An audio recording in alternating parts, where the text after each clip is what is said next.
Assalamualaikum warahmatullahi wabarakatuh. Salam sejahtera bagi kita semua.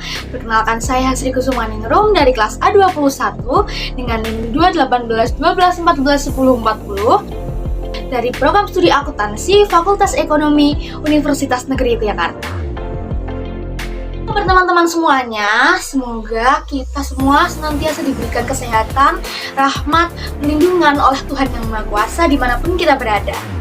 Pada kesempatan kali ini, izinkan saya menyampaikan hasil analisis saya terkait penugasan mata kuliah manajemen administratif dengan dosen pengampu Bapak Hanafi. Dua pokok bahasan yang saya akan bahas pada kesempatan kali ini, yaitu yang pertama mengenai sistem dan prosedur dalam perkantoran, lalu yang kedua mengenai tata ruang kantor. Oke, yang pertama saya akan menjelaskan mengenai sistem dan prosedur dalam perkantoran. Saya akan mengangkat organisasi privat PT Unilever. Siapa sih yang nggak pernah dengar mengenai perusahaan ini? PT Unilever merupakan perusahaan multinasional yang bergerak dalam bidang manufaktur, memproduksi seperti makanan, minuman, sampo, sabun, dan masih banyak lagi. PT Unilever merupakan perseroan terbatas dan permodalan yang dalam bentuk saham. PT Unilever merupakan salah satu perusahaan tertua yang masih beroperasi sampai sekarang ini dan berkantor pusat di London, Inggris. Baik, yang selanjutnya saya akan mengidentifikasikan mengenai proses penyelesaian dokumen dari PT Unilever. Yang pertama ada sisi presiden direktur, yaitu melakukan koordinasi dan mengawasi PT dalam pencapaian strategi. Kedua, memantau rencana strategi tahunan. Lalu yang ketiga, menutupi pasar dan kegiatan operasional yang dilaksanakan oleh PT Unilever. Lalu dari sisi sekretaris sebagai subsisten pengantoran, yaitu melaksanakan yang pertama, mengumpulkan informasi terkait bursa efek dan OJK mengenai tata kelola aksi, korporasi, dan transaksi penting. Lalu yang kedua, menghimpun, mencatat, dan mendokumentasikan hasil rapat.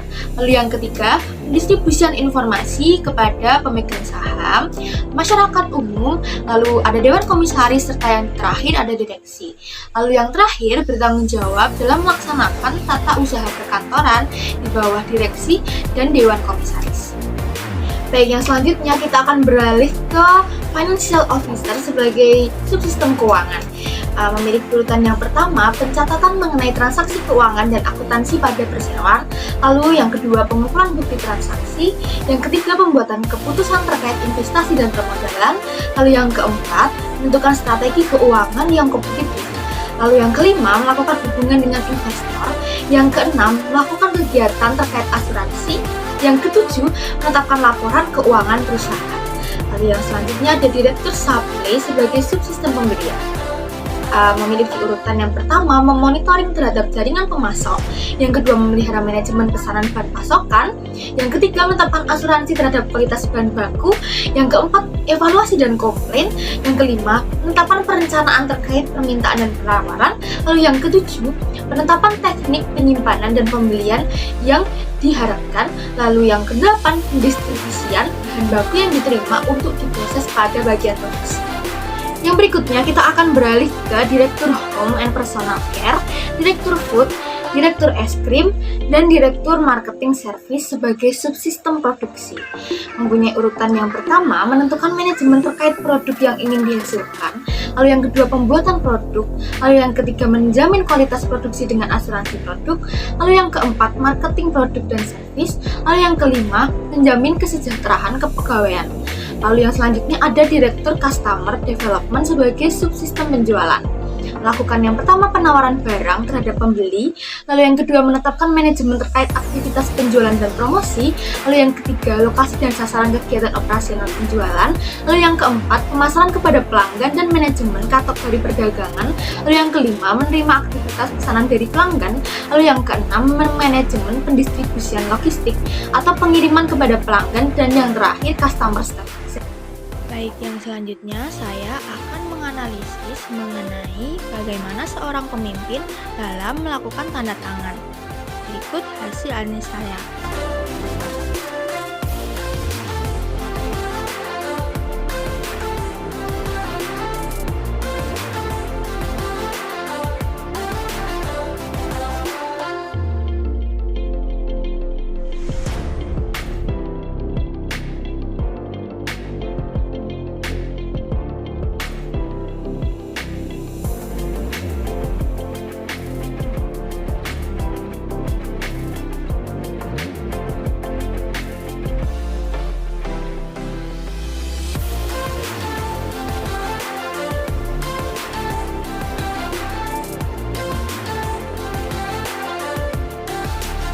Baik, materi selanjutnya akan saya bahas pada kesempatan kali ini yaitu mengenai tata ruang kantor.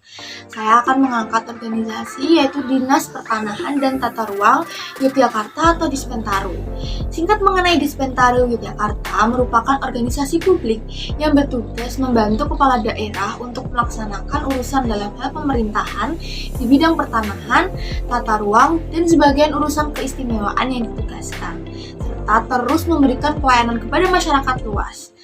Terletak di wilayah kantor Wali Kota Yogyakarta, Jalan Kenari, nomor 56, Mujamuju, Kecamatan Umbul Harjo, Yogyakarta. Baik, yang selanjutnya, Dinas Pertanahan dan Tata Ruang Kota Yogyakarta menggunakan tata ruang campuran. Mengapa demikian? Karena bagi staf menggunakan tata ruang rekaman, dilihat dari adanya sekat antar meja pegawai. Hal ini ditujukan untuk meningkatkan konsentrasi, kerahasiaan, dan kenyamanan, sehingga akan meningkatkan keberhasilan para pekerjanya. Lalu bagi kepala bidang dan kepala seksi menggunakan tata ruang terbuka. Hal ini ditujukan untuk memudahkan komunikasi dan koordinasi antar kepala bagian dan kepala seksi maupun dengan pegawai, karena tugas yang berkesinambungan dan berkaitan erat satu sama lain. Tata ruang terbuka ini membuat kemudahan dalam berkoordinasi, pengawasan, serta lebih fleksibel. Jadi dapat disimpulkan ya bahwasannya Dispentaru Kota Yogyakarta menggunakan tata ruang kecampuran. Baik, yang selanjutnya saya akan mengidentifikasikan mengenai lingkungan dan kondisi fisik kantor Dispentaru Kota Yogyakarta.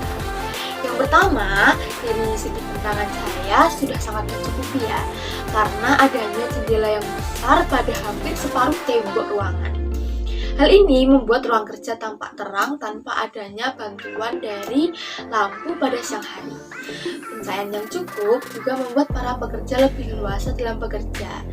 Bantuan lampu neon hanya digunakan jika keadaan sedang mendung saja, sehingga akan lebih hemat energi listrik. Yang kedua, tata warna. Ruangan kantor identik dengan warna putih, membawa unsur terang dan bersih. Para pegawai juga nyaman jika lingkungan terlihat cerah. Penggunaan warna putih pada kantor juga memberikan kesan luas, karena banyaknya sekat pada ruangan membuat ruangan tampak lebih sempit. Tapi pemilihan cat putih ini sangat tepat karena membantu memberikan kesan luas. Yang ketiga, ventilasi kantor. Kantor memiliki sirkulasi udara yang bagus karena jendela yang cukup besar, ditambah jendela dapat dibuka dan ditutup. Tak lupa di atas jendela juga diberikan ruang untuk keluar masuknya angin. Adanya tambahan fasilitas berupa AC membuat ruangan lebih sejuk, bersih, dan tidak pengap. Pegawai dapat bekerja lebih nyaman, betah, dan tentunya dapat meningkatkan motivasi bekerja. Baik, selanjutnya yang keempat, dekorasi. Ruangan terlihat kurang rapi karena meja tertata tersebar, memberikan kesan penuh pada ruangan dan membuat pegawai sedikit terhambat dalam ruang gerak. Ruang kantor yang terbilang cukup besar karena adanya beberapa meja yang sudah seharusnya tidak terpakai, tetapi diletakkan dalam ruangan. Ditambah kurangnya rak untuk meletakkan arsip, sehingga dokumen-dokumen penting hanya diletakkan di kardus, bahkan meja kerja. Kipas angin yang sudah rusak juga tidak kunjung dilepas, memberikan kesan semrawut dalam ruangan. Lalu yang kelima, suara bising. Gangguan suara dari para tamu atau masyarakat yang menginginkan pelayanan dapat diminimalisir karena adanya pemisahan ruang antara loket pelayanan yang terletak di lantai 1 dan ruang kerja yang terletak di lantai 2, sehingga pegawai tetap nyaman dan tidak terganggu dengan suara bising dari kendaraan maupun tamu yang berlalu lalang. Baik, yang keenam, mengenai keamanan. Keamanan pada kantor Dispentaru sudah cukup baik karena kantor terletak di Balai Kota Yogyakarta yang tentunya diawasi ketat oleh Satpol PP atau petugas yang berkewajiban menjaga ketertiban. Selain itu, tiap sudut ruangan juga terpasang CCTV. Hal ini membuat pegawai merasa aman saat bekerja di kantor. Lalu yang terakhir, yang ketujuh, mengenai kebersihan kantor, Dispentaru bisa dibilang cukup bersih. Lantai selalu dibersih setiap harinya, kamar mandi bersih dan wangi, dilengkapi sabun dan pengharum ruangan, dan juga tidak ada sampah yang berserakan. Kebersihan kantor selalu dijaga oleh seluruh pegawai, hal ini semata-mata demi kenyamanan bersama. Oke, sampailah kita di penghujung dari video ini. Demikian yang dapat saya sampaikan terkait hasil analisis saya mengenai sistem dan prosedur dalam perkantoran serta tata ruang kantor. Saya menyadari bahwa selama saya menyampaikan hasil analisis saya masih banyaknya kekurangan. Oleh karena itu, saya meminta maaf atas segala kesalahan maupun khilaf baik perkataan maupun perbuatan. Terima kasih atas perhatiannya. Wassalamualaikum warahmatullahi wabarakatuh.